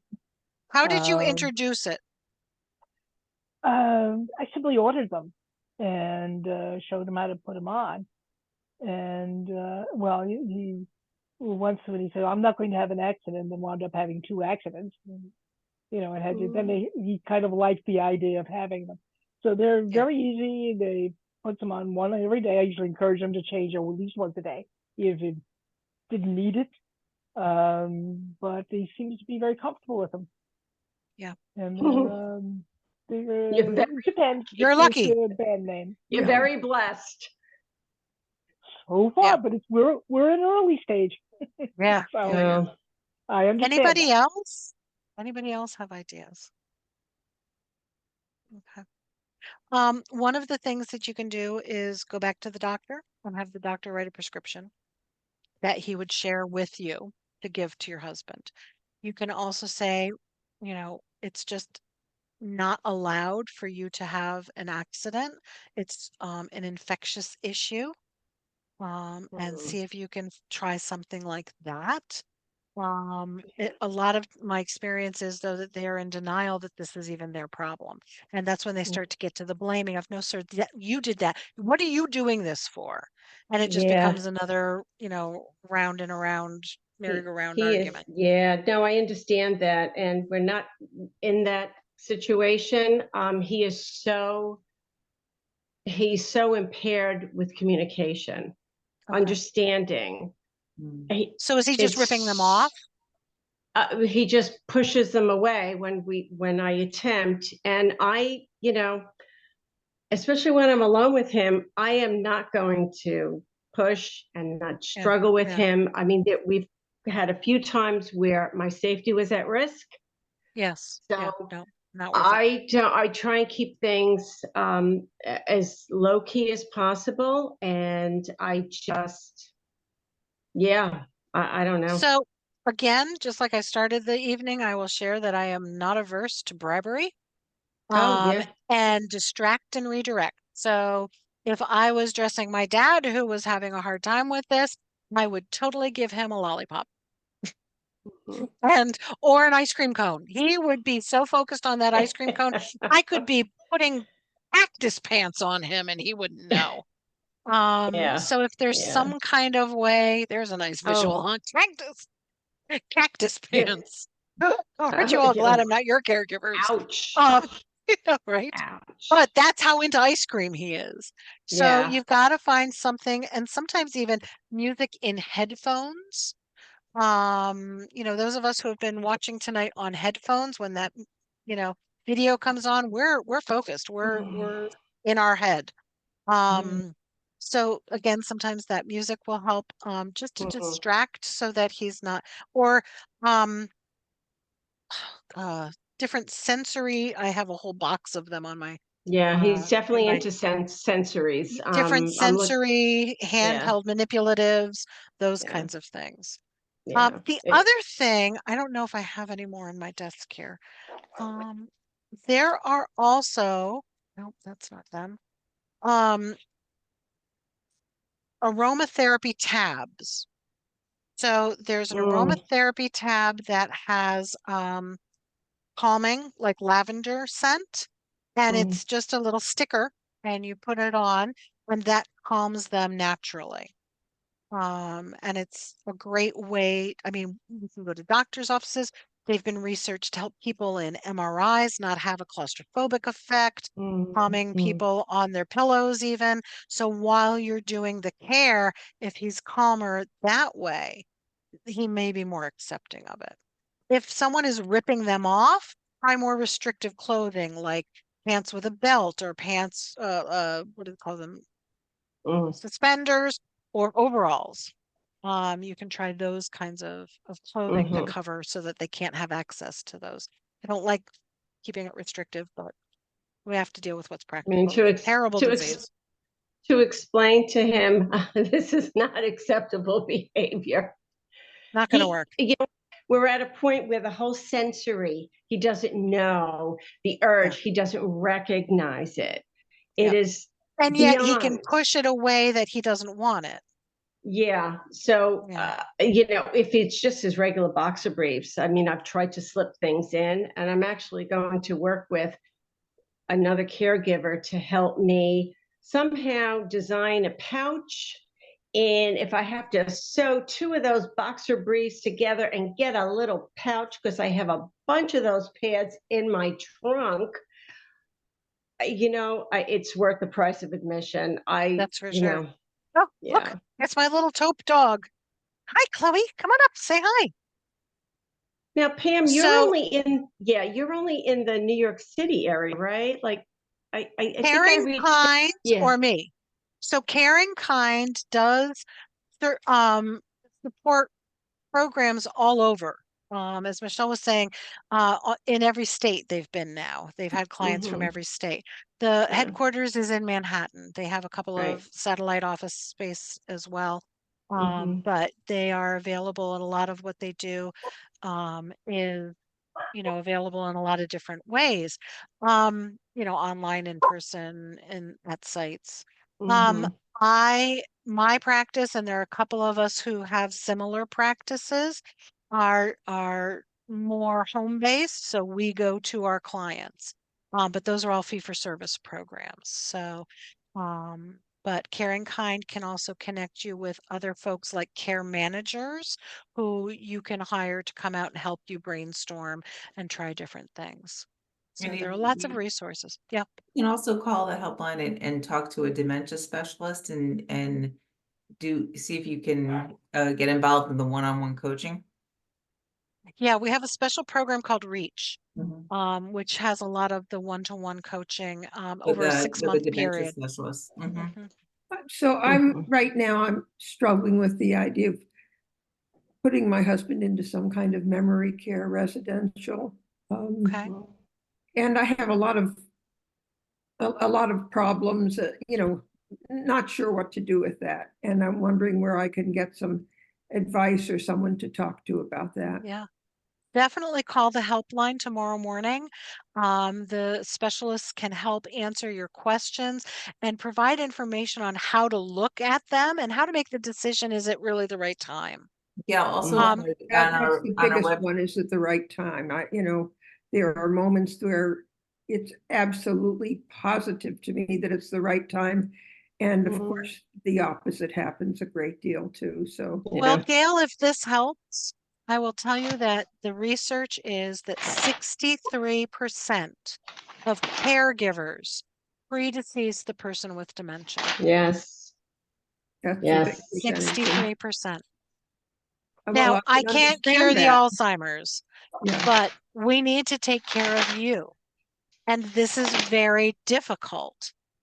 And the challenges in providing the care are substantial. So at some point we need to say, okay, can you be a better wife or mother or sister or whatever it is to helping that individual by letting a professional who doesn't have all of the emotional baggage that we all carry with these decisions and the hardship of making someone do something that they don't want to do. And so I think that, having the opportunity to go visit places and to look at your options takes away some of that stress. It's Yeah. just like eating an elephant, one bite at a time. But start by exploring our resources on our website and calling the helpline in the morning, and a dementia specialist can help What is coach you through that. what is the number, Pam, again, for the Sure. helpline? It's 646 Yeah. 744 2900. That will be my first thing 646. tomorrow. Gail, Good. Yeah. Good. Also on our website, we have on YouTube, Pam did a talk last year on how do you know when it's time Yeah. and to make those difficult decisions. So there's a Yes. whole And that website seminar. is You'll what? be able to watch that whole, it was a Monday night educational meeting, just like this. But the topic Pam discussed at that one was exactly what you're asking. Yeah. Yeah. As Teepa So, Snow says, when it's time to let go, and let go meaning not to love the person less. It's just that it is a hard decision, but I know this is the best for my husband, and more importantly for me, because if I don't make the decision, which I've already done, and I'm really at peace with it, I never thought it would come to this, Yeah. No, but none of us signs up for it this. has to. I can't It do does. it. Can't do it. Well, as Lena just shared in the chat, her parents are now cared for by professionals in a memory care and assisted living community, and it was the best decision they ever made.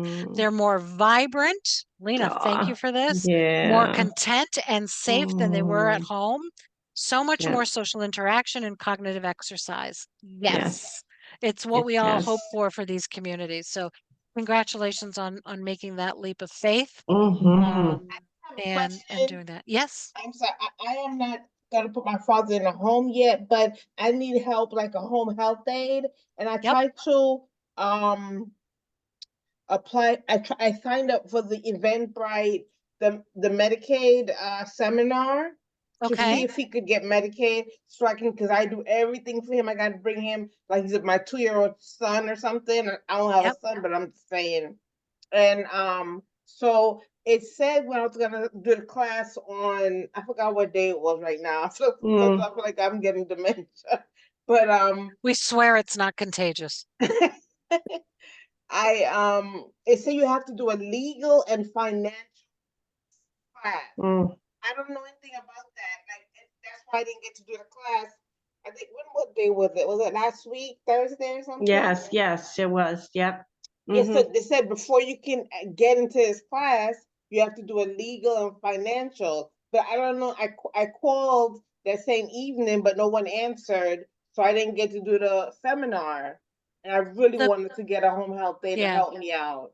Yep, they do offer those routinely throughout the year. So definitely I would say call back tomorrow morning, unless Michelle, Okay. do you know anything else about the legal and financial seminars and the Medicaid planning seminars? I know they do one of them like every month. Yeah, we do both of them actually every month. Oh, there you go. No, I know the Medicare seminar, but the Eventbrite link, I got the tickets weeks ago, and then when they sent me the new link for the class tomorrow, it said you have to do a legal and financial class before you can attend the Medicare seminar. No, did you do the legal and financial? I don't know how to do that. I don't see no information to sign up for it. Yes, Daddy. You can In a minute. Sorry. Still, the first seminar is really about putting your legal house in order. It's more about power of attorney, healthcare proxy documents, about all those documents, to put those in order first. That's why we asked that that be your first legal and financial seminar, and then to look at Medicaid home care. You can still attend the Medicaid home care, even though it's a recommendation that you do the other one. Oh, okay. It gets you a little bit more prepared for the Medicaid home care seminar, because you have already done a few of the steps first. Okay. Okay. Yay. In case anybody else wants to know too, if you're not ready to put them in the assisted living, you might need help. Yeah. Any other questions about bathing? Of course. All Yes, right. Well, Pam, come to my house. Oh, I would if I could, Anita. Where do you live? I'm in Rockland County. Okay, I'm not even sure where that is. That's you're in Connecticut, right? Yeah. I mean, I don't know if I could. I mean, I have help, but I need like an expert. I need an expert. Yeah. Yeah, they have a little bit of experience, but not a whole lot. They really don't. But right. hey, I know. I'll take whatever I can get. Like I said, your best bet, especially for the incontinence as well as the bathing, is if you need an expert, try your local VNA and ask for an occupational therapist. That's what they do. Wait, if I need what? I'm sorry, Pam. Call your VNA and ask for an occupational therapist. Okay. Start there. And this is something you would pay for. I don't think he qualifies. No, actually, the Medicare should pay for part of it under a physician's order. So they, like I said before, you can either call the doctor and ask for it or call the home care agency and they may be able to do the paperwork with your doctor directly. Okay. OT. Okay. Yes. All righty. Okay. I have a quick question. Yes, ma'am. I heard somebody say respite care. Can you Yes. explain that to me, Absolutely. please? Great question. Respite is giving you a short break. So Oh, remember when I was saying to Gail, 63% of caregivers predecease? Respite is what we recommend for the caregiver to get a break, either intermittently throughout the week. And we say a minimum of 6 hours a week that you are off the clock is what we recommend for you to maintain your physical and emotional mental health. Okay. All Yeah. right. Yeah. Respite can also be like if you were going to go to a niece's wedding in California, or if you just needed to go away for a weekend with your friends. In many communities, assisted living and nursing homes, they will offer respite, but it will be a 30-day minimum. Respite care is not provided by Medicare or Medicaid. Sometimes different waiver programs will pay for it through Medicaid. But if you have a lot of information, a lot of resources for calling the helpline, you can call the helpline and say, are there any respite grants? And there may be resources. So Okay. And May I there's just add long-term one care. thing about that? About the, I'm sorry? I just wanted to add something about that. I'm not sure if this is commonly done or not. I wanted palliative care. Yes. And I went to an organization and they recommended that I use hospice care, which no longer requires an end date, although they give them, but they can re-up, and that I would get more coverage. And one of the things that they will do is provide respite care. I believe it was for 6 days in a 3-month period, something like that. 6 days consecutive. So Wow, that's wonderful. yes, anyway. That's great. So keep yes, we that in do mind. absolutely support people's use of palliative care and hospice. Hospice being the Medicare benefit when someone Yes, is that was the determined by a that was the benefit. physician to have 6 months or less left to live. One of the wonderful things about it that I didn't realize about the palliative and hospice care is that I stopped having to go to doctors. Yeah. And that It's a made wonderful a big gift. difference in my, Oh yes, yeah. Oh it's yeah. a phone, the nurse comes, whatever is the right balance Yeah. for you, and doctor's visits are not needed. Yeah. And There are great resources that we have, Michelle. I don't remember if we've done any Monday night things on palliative care and hospice. In But June. in June. Yes. Yay! So come back in June for a whole discussion just on that subject. Okay. All right, we do need to wrap Okay, up. thank you. One thing, I'm sorry. I called the first I have to go. Thank you very much. Thank you. Thank you. Thank Hi, you Anita. very much. It Thank was you. very class I helpful. did with you guys, not with you, but another group, they said that the grant was full, or I'm not saying it right, for the respite. So Okay. that's the reason why I couldn't get that. Yeah. Every organization in every state is different. Okay. But keep calling around and find out what your options are. Check with your area agency on aging, the Alzheimer's Association, of course, CaringKind, and just It keep was asking. CaringKind. They said Oh, the it was. grant. Yeah. Yeah. Okay. All But right. check with other organizations. They may have other resources. Okay. All right. Okay, Thanks, thank you. everybody. Thanks so much for being here, everybody. Thank you, Pam. Wonderful. Thanks, wonderful. Michelle. All right, take care, everybody. Have a Take good care. day. Be See you well. next month. Thank you. Bye-bye. Everybody.